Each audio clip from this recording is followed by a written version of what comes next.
Good afternoon friends. ये question है gate 2024 में सिविल इंजीनियरिंग आफ्टरनून सेशन में पूछा गया है, जो कि क्वेश्चन आया हुआ है सर्वे से। तो इस क्वेश्चन में कह रहा है सबसे पहले to finalise the direction of survey fourth surveyor set up a theodolite at the station P and perform the temporary adjustment from the station P. Each of the surveyor observed from the peering towards located at point station Q with the same instrument without shifting. The bearing observed by the surveyor are 30 degree 30 minute 00 second. यहाँ पे second observation में दिया है 30 degree 29 minute 40 second, 30 degree 30 minute 20 second and 30 degree 31 and 20 second. तो M यहाँ पे पूछ क्या रहा है मोस्ट प्रोबेबल वैल्यू। तो मोस्ट प्रोबेबल वैल्यू हम जानते हैं कि मोस्ट प्रोबेबल क्या वैल्यू होता है n1 plus n2 plus n3 summation x1 x2 x3 by n। तो एवरेज वैल्यू को कहते हैं मोस्ट प्रोबेबल वैल्यू। तो यहीं पे हम समेशन कर दिया है सबका और डिवाइडेड बाय 4। तो 4 है तो डिवाइड बाय 4। तो इस तरह आया। हम यहाँ पे कैलसी में सॉल्व करेंगे तो हमारा आ जाएगा 30 डिग्री 30 मिनट 20 सेकेंड जैसे कहते हैं। तो ऑप्शन हमारा कौन सा मैच हो रहा है आप देखिए 30 डिग्री 30 मिनट 20 सेकेंड। तो ये सेकंड ऑप्शन हमारा मैच हो रहा है। सेकंड ऑप्शन हमारा करेक्ट ऑप्शन आ जाएगा हमारा। तो समझिए। उसके बाद दूसरा क्वेश्चन में जाते हैं। Consider the following projected duration 300 days में दिया हुआ है। तो ये दिया हुआ budget cost of work schedule दिया हुआ है जो कि कितना है 200 दिया हुआ है। और देखिए budget cost of work perform दिया हुआ है 150 दिया है। Actual cost of work perform कितना दिया 190 दिया है। शेड्यूल ऑफ बैलेंस क्या होता है। तो शेड्यूल ऑफ बैलेंस क्या होता है कि budget cost of work perform minus क्या हो जाएगा BCWS हो जाएगा। तो डिवाइड माइनस निगेटिव आ गया हमारा। तो -50 आंसर आ गया मतलब बी ऑप्शन इज करेक्ट। तो negative behind the schedule deviation हो गया हमारा। तो यही एसपी जो है हमारा शेड्यूल बैलेंस जो है वो कितना कॉस्ट ऑफ वर्क परफॉर्म हो गया कितना होना चाहिए शेड्यूल में। तो वही हो गया आपको। फिर यहाँ पे आप देखिए दूसरा which of the following product is not obtain bye anaerobic decomposition. Anaerobic में हमारा कौन सा ऑप्शन नहीं होगा। तो हम यदि जानते हैं यदि इन्वायरमेंटल से क्वेश्चन है तो हम देखे हुए हैं सबसे पहले तो ये H2S गैस जो है वो हमारा ऑप्शन नहीं होगा। बाकी सब ऑप्शन हमारा हो जाएगा। तो H2S गैस जो है हमारा ऑप्शन नहीं हो सकता है क्योंकि H2 हाइड्रोजन सल्फाइड गैस है। तो एनारोबिक में हाइड्रोजन सल्फाइड तो बिना अब्सेंस ऑफ ऑक्सीजन कह रहा है। तो H2S हमारे साथ फर्दर नहीं होगा। ये सब हमेशा हो सकता है। तो ये हो गया हमारा। तो ये हमारा ग्राफ दिया हुआ है फ्लूइड मैकेनिक्स से क्वेश्चन है। तो फ्लूइड मैकेनिक्स में ये PUQRST दिया हुआ है। तो आपको पूछना है कि अब क्या कर रहा है। तो हम ग्राफ में जैसे जानते हैं सबसे पहले क्वेश्चन में तो यहाँ पे P हो गया। तो P है यहाँ पे। तो P जो है यहाँ पे छोटा सा तो रियल फ्लूइड के लिए हो जाएगा। ये रियल फ्लूइड के लिए हो जाएगा। एक ग्राफ ऐसे जाता है तो यहाँ पे थिक्सोट्रोपिक के लिए हो जाता है। फिर ये हो गया हमारा। तो ये रियोट्रोपिक के लिए हो जाता है। तो ये रियोट्रोपिक के लिए हो जाता है। फिर यहाँ पे ऐसे जाया तो किसके लिए हो जाता है बिग बैंग प्लास्टिक के लिए हो जाता है। आइडियल जिसे कहते हैं आइडियल बिग बैंग प्लास्टिक। फिर यहाँ से बीच से जाता है तो क्या होता है न्यूटोनियन फ्लूइड हो जाता है। फिर एक ऐसे यहाँ पे ग्राफ से एक नीचे ओरिजिन से जो शिफ्ट करे तो ये हो गया सीडो प्लास्टिक। यहाँ पे एक सीडो प्लास्टिक हो जाता है नीचे हो जाता है डायलेटेंट या डायलेटेंट हो जाता है। अब इस तरह ऑप्शन मैच कर सकते हैं। तो पी हमारा कौन सा हो गया हमारा। तो पी हमारा रियल फ्लूइड हो गया हमारा रियल फ्लूइड हो गया। यदि इसके ऊपर रहता तो क्या हो जाता हमारा थिक्सोट्रोपिक हो जाता और नीचे इसके अंदर रहता तो नियोट्रोपिक हो जाता। ये हमारा क्यू दिया हुआ है तो क्यू क्या हमारा हो गया आइडियल। तो आइडियल क्या होता है बिग बैंग में प्लास्टिक। तो बिग बैंग प्लास्टिक हो जाता है। तो ये हमारा ओरिजिन से आ गया। तो ये हो गया ओरिजिन से। तो ओरिजिन से न्यूटोनियन फ्लूइड हो गया हमारा। तो न्यूटोनियन फ्लूइड हो गया और यहाँ पे जो आर दिया हुआ है वो कितना क्या हो गया हमारा। तो यहाँ पे थिक्सोट्रोपिक यहाँ पे रियोट्रोपिक यहाँ पे आइडियल यहाँ पे न्यूटोनियन यहाँ पे क्या हो गया हमारा। तो इस तरह यह सीरो प्लास्टिक हो गया। ये सीरो प्लास्टिक यहाँ पे सीरो प्लास्टिक इधर रहता तो डायलेटेंट हो जाता।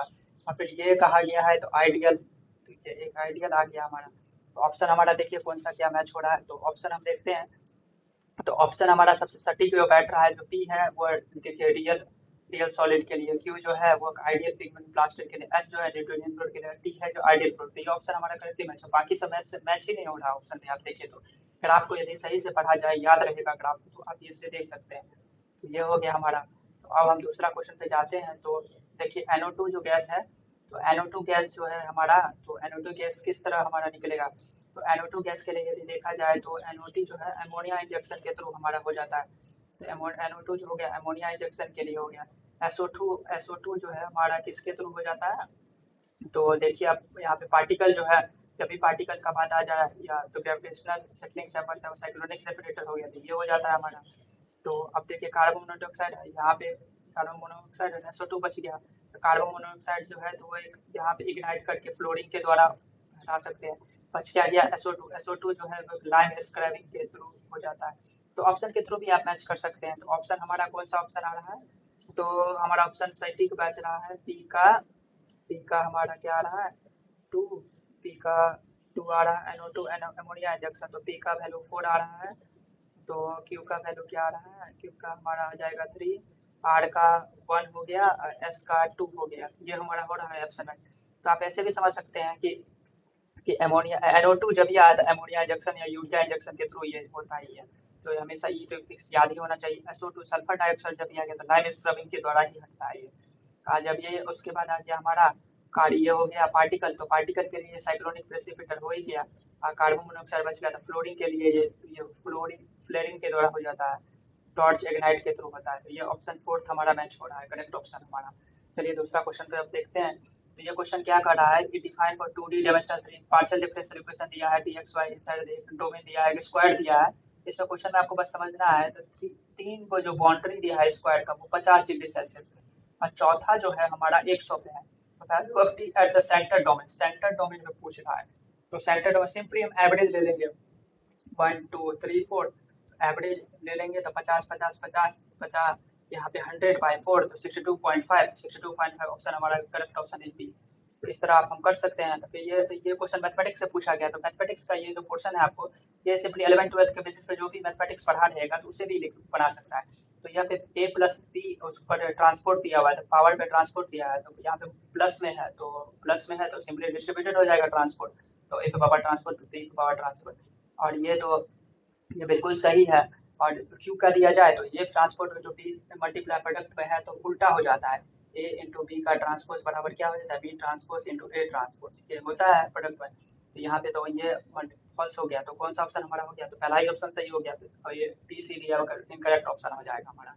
तो आप चलिए तो नेक्स्ट क्वेश्चन पे बचते हैं। नेक्स्ट क्वेश्चन हमारे क्या कर रहा है, तो नेक्स्ट क्वेश्चन हमारा कह रहा है कि in general outer rays rest above the inner rays in horizontal curve, horizontal curve में एबोव आउटर रेज को इनर रेज में किसमें किया जाता है, तो हम जानते हैं कि हाईवे टैक्सी वेज, तो ये नहीं, ये भी ऑप्शन नहीं हो सकता, ये भी ऑप्शन नहीं हो सकता, हाईवेज एंड रेलवेज, तो ये तो क्लास 11th में भी ट्रांसपोर्टेशन से outer rays with inner super elevation के लिए किया जाता है, हाईवेज एंड रेलवेज के लिए होता है। तो in pure organization the project manager maintain the complete authority has a maximum control over the project, ये बिल्कुल सही है हमारा। तो प्योर ऑर्गेनाइजेशन में प्रोजेक्ट मैनेजर का कंप्लीट अथॉरिटी रहता है कि मैक्सिमम कंट्रोल रहता है प्रोजेक्ट में, ये बिल्कुल सही है ऑप्शन। तो पी इज ट्रू, तो पी इज ट्रू और जो भी ऑप्शन रहेगा। और यहाँ पे देखेंगे कि क्यू में तो matrix organiser structure flexibility quick response, क्योंकि यहाँ पे मैट्रिक्स ऑर्गेनाइजेशन एक से ज़्यादा बॉस होते हैं तो वो ज़्यादा टोकते हैं काम करने के लिए, इसलिए काम जल्दी हो जाता है, इसलिए हमारा क्यू भी ऑप्शन ट्रू हो जाएगा। तो P and Q R both है ट्रू ऑप्शन आर करेक्ट, जो भी ऑप्शन होगा तो P and Q R true. Thank you for watching this video, hope you like it, subscribe it, जय हिंद जय भारत।